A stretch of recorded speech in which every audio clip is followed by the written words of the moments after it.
श्री शिवाय नमस्तुभ्यम. नवरात्री या पवित्र सणाच्या सगळ्यांना भरपूर मंगलमयी शुभेच्छा.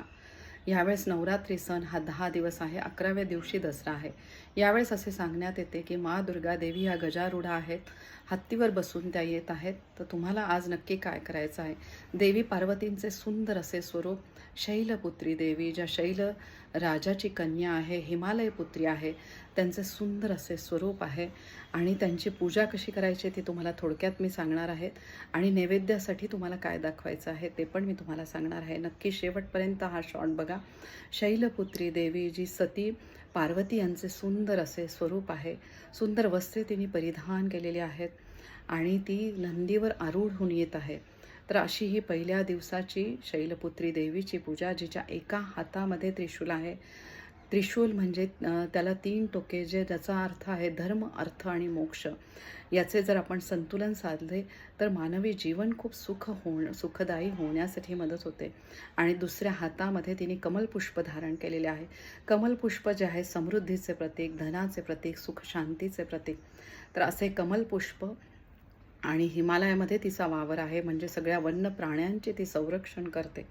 आणि ह्या देवीचा आज मंत्र आहे तो आहे ओम शम शैलपुत्री देवी नमो नमः. जप तुम्ही जास्तीत जास्त वेळा करायचा आहे. रेकी साधकांनी काय करायचं, तर रेकी साधकांनी मूलाधार चक्र, जे शरीरामधले पहिले चक्र आहे, ज्याचे स्थान आहे बघा माकड हाडाच्या खालच्या टोकाजवळ, इथे तुम्ही आज्ञाचक्रामधनं लाल रंगाचे फूल बघण्याचा प्रयत्न करा. आणि ह्या चक्राची आधिदेवता श्री गणेशा, जे मांगल्याचे प्रतीक आहेत. कलश जो आपण घट स्थापन करतो, तो कलश म्हणजे श्री गणेशांचे प्रतीक आहे. घटस्थापना करून सगळ्या पवित्र नद्यांचे स्मरण करून आपले कुलदेवी कुलदेवतेचं स्मरण करून आज तुम्ही घटस्थापना करायची आहे. मा दुर्गा देवींना आमंत्रित करायचं आहे शैलपुत्री या देवीच्या स्वरूपामध्ये.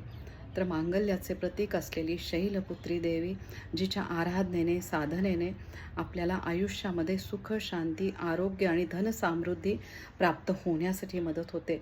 तर रेकी साधकांनी आज जास्तीत जास्त बीजमंत्रांचं उच्चारण करायचे.